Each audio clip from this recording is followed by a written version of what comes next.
doutor em Direito Comercial, Pedro Marcos Nunes Barbosa.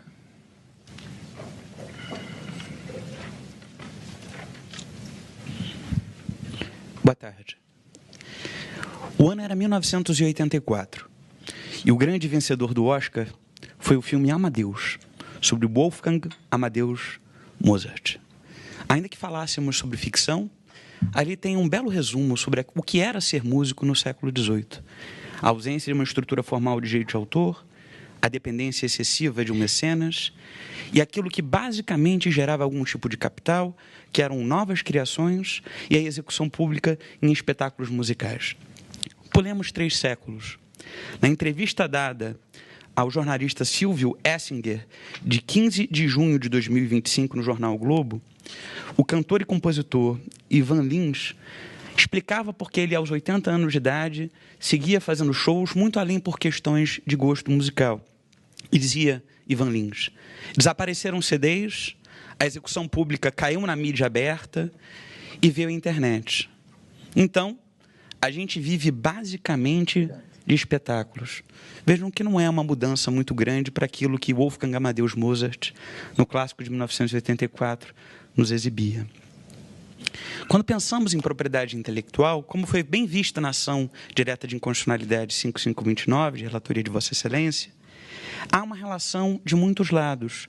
Há, essencialmente, 6 lados que estão vinculados à propriedade intelectual. O primeiro deles, que é o protagonista do sistema, ou assim deveria ser, que é o autor, a origem de tudo. O titular, que raras vezes é o mesmo autor depois de algum tempo. O Estado, que não tributa, o que processa o ato administrativo. Os consumidores, que são destinatários finais da obra. Os rivais ou concorrentes, pois se cria num meio ambiente cultural. E o próprio meio ambiente cultural. E essa relação poliédrica na propriedade intelectual, ela atende à ideia de função social se ela é equilibrada entre todos esses atores econômicos, sem um predomínio excessivo de qualquer um deles. O bem cultural, intelectual, estético, depois de licenciado, ele muito se aproxima do que acontece na propriedade industrial. E por isso a doutrina, em geral, tem a equivalência do artigo 5º, inciso 29, ou seja, o sufixo que diz que, tendo em vista o desenvolvimento tecnológico, econômico, social, como a causa de legitimação da propriedade intelectual. Eu tutelo aquilo não só para o autor, mas também para o autor e para o bem-estar dos demais núcleos de interesse que participam dessa relação poliédrica. O Supremo Tribunal Federal encontra pela 3ª vez em sua história recente um julgamento que trata sobre direitos autorais. O primeiro deles, que merece ser mencionado, foi a de 2054 de 2003, em que o relator pro acórdão foi o ministro Sepúlveda Pertence. Ali, num voto vista do ministro Moreira Alves, explicando sobre a questão da liberdade associativa, das associações e do ECAD, Sua Excelência o ministro Moreira Alves dizia que antes das associações do ECAD, e por isso ele entendia constitucional aquela atividade, uma série de compositores de música popular ficavam mal remunerados. Havia uma preocupação do Supremo sobre a legitimidade constitucional das associações e do ECAD para que os autores não fossem mal remunerados.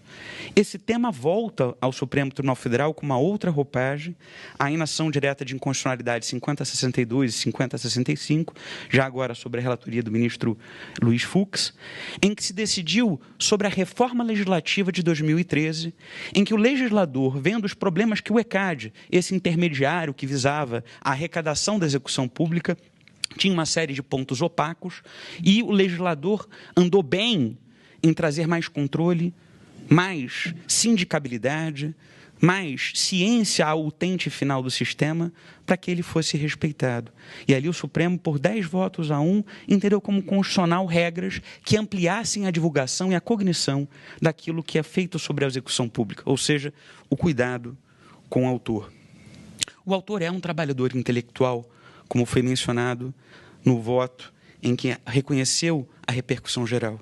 Isso não quer dizer que o autor é necessariamente um empregado seletista, mas que ele está tutelado, sim, no seu trabalho intelectivo, pelo artigo 6º ou 7º da Constituição, que observa uma série de garantias mínimas, como uma espécie de mínimo existencial a esse criador que não é um mero diletante, que ele precisa ser prestigiado, em especial em eras de inteligência artificial e de uma certa antropofagia de costumes. Olhar o trabalhador intelectual, o autor como tal, também importa dizer da eficácia irradiante dos preceitos fundamentais nas relações interprivadas. Hoje o autor é muito sucateado, desrespeitado nas relações com os grandes grupos econômicos, também no mercado de streaming, onde ele basicamente não tem vez. E há alguns exemplos concretos em que o autor não é respeitado. Gostaria de mencionar 2 deles pelo pouco tempo que me resta. O primeiro deles, uma rede de streaming do qual eu sou consumidor e, portanto, tenho o costume de usar, a Spotify. A Spotify tem uma regra que, se o autor, por exemplo, um autor musical, ele só tiver 1.000 composições, ou 999 vezes a execução pública da sua obra durante 12 meses, ele nada recebe. Ele é excluído da base de cálculo de distribuição de royalties. Quando não tem nenhuma previsão legal que permita, ainda que seja o pouco uso da obra do direito de autor, para ele ficar retirado, como se ele fosse uma espécie de excluído. É claro que a popularidade dos grandes artistas e intérpretes, artífices, como a Anitta, que tem 36 milhões de ouvintes por mês, ou o Mozart, que eu mencionei, que tem 8 milhões de ouvintes mensais, ou o Ivan Lins, que eu mencionei, que tem 1 milhão de ouvintes mensais, ou do meu favorito, Heitor Villa-Lobos, que só tem 223 mil ouvintes mensais, eles vão receber alguma coisa, e talvez muito menos do que merecessem, mas aqueles miúdos, os autores incógnitos, aqueles autores de interior, porque vão ter menos de 1.000 vezes executados 12 meses, eles são excluídos da base de cálculo, em claro desrespeito à lei de direito autoral e, pior, em claro desrespeito à Constituição, que observa esse profissional como um trabalhador intelectual. Um segundo exemplo que demonstra problemas na observância do autor como um trabalhador intelectual tem a ver também com uma política de certas redes de streaming em que, se a obra foi executada por menos de 30 segundos, ela não conta como se fosse executada. Ou seja, qualquer que seja a base de cálculo dessa monta, então eu reparto o dinheiro só entre os mais famosos. Aqueles que têm pouca execução pública, pensem em música barroca, por exemplo, esses vão estar excluídos de tutela. Em contrapartida, as redes de streaming ganham com o fato de que tem um acervo vasto e amplo para que aquele consumidor de nicho ou aquele consumidor de gente mais famosa esteja lá.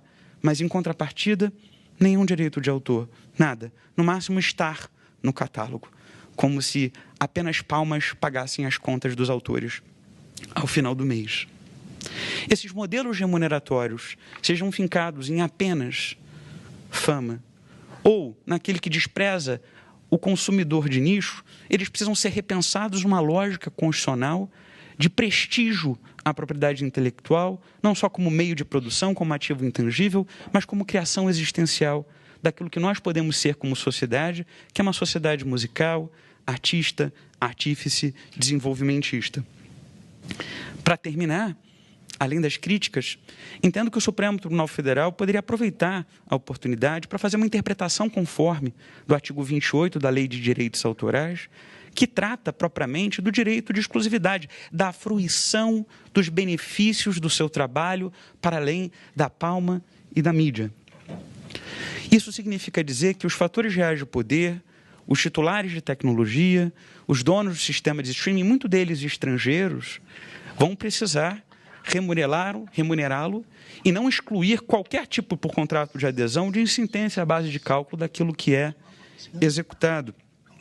Estamos aqui diante de uma antiga discussão entre titularidade e controle.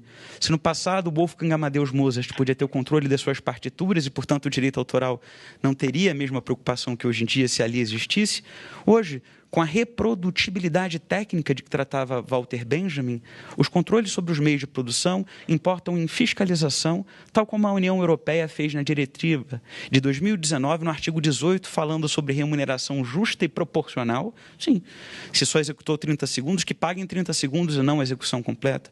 E justa, a remuneração que não é meramente simbólica, lá Pierre Bourdieu.